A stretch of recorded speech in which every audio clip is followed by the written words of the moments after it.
தமிழொலி நேயர்களுக்கு வணக்கம். இன்றைய இரவு நேர பிரதான செய்திகள். முதலில் தலைப்புச் செய்திகள். யாழில் தோண்ட தோண்ட வெளிவரும் தமிழர் சிதிலங்கள். மாலைத்தீவு பறக்கின்றார் ஜனாதிபதி அனுர. கொழும்பில் வாடகைக்கு தங்கியிருந்த இளம்பெண் கொலை, போலீசார் தீவிர விசாரணை. திங்கட்கிழமை நடைபெறவுள்ள விசேட நாடாளுமன்ற அமர்வு. கல்குளம் துப்பாக்கிச்சூடு சம்பவம் தொடர்பில் 5 கைது. கான்கிரீட் கல்லில் மோதிய முச்சக்கர வண்டி, பலர் படுகாயம். காணாமல் போன கடத்தொழிலாளர்களில் மற்றுமொருவர் மீட்பு. மாவநிலையில் மற்றுமொரு கோர விபத்து, 2 காயம். சாதாரண தர பரீட்சை பெறுவதற்காக காத்திருக்கும் மாணவர்களுக்கு நற்செய்தி. தொடர்பென விரிவான செய்திகள். செம்மணி சித்துப்பாத்தி மனித புதைகுழியின் 2ஆம் கட்ட 3வது நாள் அகழ்வாய்வு பணியின் போது மேலும் 3 மனித ஓட்டு தொகுதிகள் அடையாளம் காணப்பட்டுள்ளதாக தெரிவிக்கப்படுகிறது. நேற்று வரை 24 மனித ஓட்டு தொகுதி அடையாளம் காணப்பட்ட நிலையில் இன்றைய தினம் மேலும் 3 மனித ஓட்டு தொகுதி அடையாளம் காணப்பட்டுள்ளது. இந்நிலையில் இதுவரை அடையாளம் காணப்பட்ட மனித ஓட்டு தொகுதிகளின் எண்ணிக்கை 27ஆக உயர்வடைந்துள்ளது. கடந்த நாட்களில் அடையாளம் காணப்பட்ட மனித ஓட்டு தொகுதியில் தாயொருவர் குழந்தையை அணைத்த வண்ணம் காணப்பட்ட மனித ஓட்டு தொகுதியானது பல்வேறு அதிர்வலைகளை ஏற்படுத்தியுள்ளது. குறித்த புதைகுழியை அகழ்வதற்கு 45 நாட்கள் நீதிமன்றம் அனுமதி வழங்கிய நிலையில் 15 நாட்கள் தொடர்ச்சியாக அகழ்வு பணிகளை முன்னெடுத்து பின்னர் சிறுகால இடைவெளியின் பின்னர் மீண்டும் அகழ்வாய்வு பணிகள் முன்னெடுக்கப்படவுள்ளதாக சட்டத்தரணி VS நிரஞ்சன் தெரிவித்துள்ளார். ஜனாதிபதி அனுரகுமார திசாநாயக்க 3 நாள் பயணமாக அடுத்த மாத இறுதியில் மாலைத்தீவுக்கு செல்லவுள்ளார்.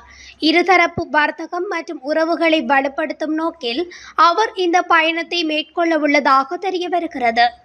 ஜனாதிபதியாக கடந்த செப்டம்பர் மாதம் பொறுப்பேற்ற அனுரகுமார திசாநாயக்க வெளிநாட்டுக்கு மேற்கொள்ளும் 6வது உத்தியோகபூர்வ பயணமாக இது இருக்கும். ஏற்கனவே அவர் இந்தியா, சீனா, ஐக்கிய அரபு எமிரேட்ஸ், வியட்நாம், ஜெர்மனி ஆகிய நாடுகளுக்கு பயணங்களை மேற்கொண்டுள்ளார். இந்த பயணத்துக்கான ஏற்பாடுகள் நடைபெற்று வருவதை வெளிவிவகார அமைச்சு உறுதிப்படுத்தியுள்ளது. ஜூலை 26ஆம் தேதி கொண்டாடப்படும் மாலைத்தீவின் சுதந்திர தினத்துக்கு பின்னர் இந்த பயணம் இடம்பெறும் என தெரிவிக்கப்பட்டுள்ளது. இதனிடையே அனுரகுமார திசாநாயக்கவின் மாலைத்தீவு பயண ஒழுங்கு பேச்சுக்கள் நடப்பதை உறுதிப்படுத்தியுள்ள ஜனாதிபதி ஊடக பிரிவு இன்னமும் இந்த பயணம் உறுதியாகவில்லை என்றும் கூறியுள்ளது. கொழும்பில் பிலியந்தலை போலீஸ் பிரிவுக்குட்பட்ட பெலன்னவத்த பிரதேசத்தில் உள்ள வீடொன்றில் வாடகைக்கு தங்கியிருந்த பெண்ணொருவர் நேற்று காலை சடலமாக மீட்கப்பட்டுள்ளதாக பிலியந்தலை போலீசார் தெரிவித்துள்ளனர். சடலமாக மீட்கப்பட்ட பெண் இரத்தினபுரி பிரதேசத்தைச் சேர்ந்த 30 வயதுடையவர் என போலீசார் தெரிவித்துள்ளனர். சடலமானது களுப்போவில வைத்தியசாலையின் பிரேத அறையில் வைக்கப்பட்டுள்ளதாக போலீசார் மேலும் தெரிவித்துள்ளனர். மேலும் கொலைக்கான காரணம் வெளியாகாத நிலையில் சம்பவம் தொடர்பான மேலதிக விசாரணைகளை பிலியந்தலை போலீசார் மேற்கொண்டு வருகின்றனர்.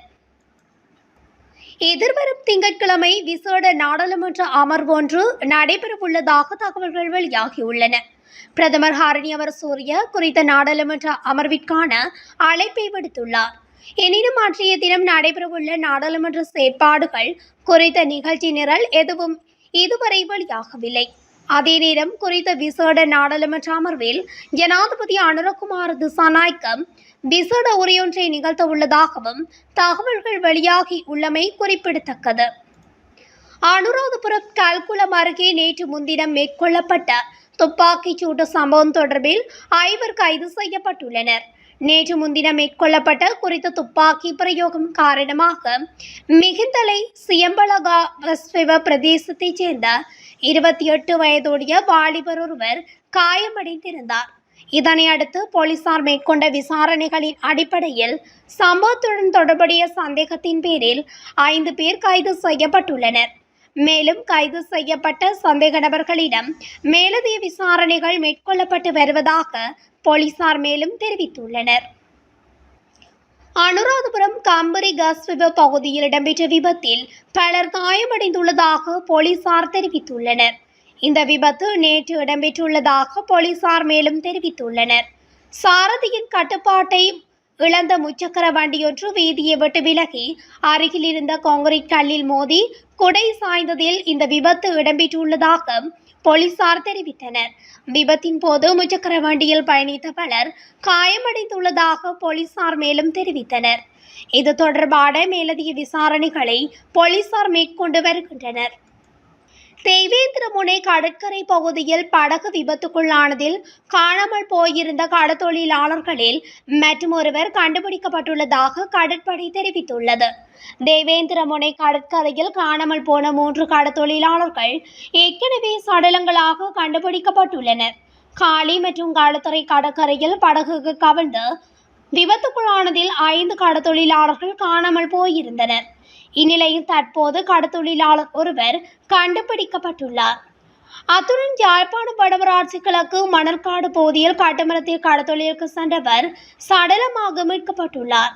நேற்று முன்தினம் அதிகாலையில் குறித்த நபர் கட்டுமரத்தில் மீன்பிடி தொழிலுக்காக சென்றுள்ளார். வழமையாக காலை 9 மணி அளவில் கரை திரும்பும் குறித்த கடற்தொழிலாளி அன்று கரை திரும்பாத நிலையில் உறவினர்கள் படகில் தேடிச் சென்ற வேளை ஆளொன்றி கட்டுமடம் கடலில் மிதந்து வந்துள்ளது. இந்த நிலையில் 2 நாட்கள் சுழியோடிகள் உதவியுடன் காணாமல் போன மணற்காடு கடற்தொழிலாளியை பல படகுகளில் தேடுதல் நடவடிக்கையில் ஈடுபட்டுள்ளனர். 2 நாளும் சடலம் கண்டுபிடிக்கப்படாத நிலையில் இன்று காலை சடலம் கரையொதுங்கியுள்ளது. மாவனெல்லை பிரதேசத்தில் மற்றொரு பேருந்து லோரி விபத்தில் 2 பேர் காயமடைந்து மருத்துவமனையில் அனுமதிக்கப்பட்டுள்ளனர். மாவனெல்லை கொழும்பு கண்டி வீதியில் குறித்த விபத்து இடம்பெற்றுள்ளது. இதன்போது கொழும்பிலிருந்து மாத்தளை நோக்கி சென்று கொண்டிருந்த பேருந்து வண்டியொன்றும் மாவனெல்லையிலிருந்து கேகாலை நோக்கி சென்று கொண்டிருந்த சிறிய ரக லோரியொன்று மோதி விபத்துக்குள்ளாகியுள்ளது. லோரியில் பயணித்த திப்பெட்டிய பிரதேசத்தைச் சேர்ந்த 2 பேர் காயமடைந்து மருத்துவமனையில் அனுமதிக்கப்பட்டுள்ளனர். முன்னதாக இன்று அதிகாலை மாவனெல்லை பிரதேசத்தில் 2 லோரிகள் மோதி விபத்துக்குள்ளானதில் 7 பேர் காயமடைந்து மருத்துவமனையில் அனுமதிக்கப்பட்டுள்ளமையும் குறிப்பிடத்தக்கது. 2024 காப்பது சாதாரண தர பரீட்சை பெறுபவர்கள் ஜூலை 3வது வாரத்தில் வெளியிடப்படும் என அறிவிக்கப்பட்டுள்ளது. பரீட்சைகள் ஆணையாளர் நாயகம் AKS இந்திகா குமாரி லியனகே இதனை தெரிவித்துள்ளார். அத்துடன் பரீட்சை பெறுபவர்கள் வெளியிடப்படும் என்று சமூக ஊடகங்களில் சமீபத்திய நாட்களில் பரவி வரும் பல்வேறு செய்திகள் தவறானவை என்று அறிவிக்கப்பட்டுள்ளது. இதேவேளை 2025ஆம் ஆண்டுக்கான கல்வி பொது தராதர உயர்தர பரீட்சை நவம்பர் 10ஆம் தேதி முதல் டிசம்பர் 5ஆம் தேதி வரை நடைபெறும் எனவும் பரீட்சைகள் திணைக்களம் அண்மையில் அறிவித்திருந்தது. அதற்கான விண்ணப்பங்கள் ஜூன் 26 முதல் ஜூலை 21, 2025 வரை நிகழ்நிலையில் கோரப்படும் என்றும் திணைக்களம் அறிவித்திருந்தமை குறிப்பிடத்தக்கது. இத்துடன் தமிழொலியின் இன்று இரவு நேர பிரதான செய்திகள் நிறைவடைகின்றன. தொடர்ச்சியாக செய்திகளை அறிந்து கொள்ள தமிழொலி ஊடகத்துடன் இணைந்திருங்கள். நன்றி, வணக்கம்.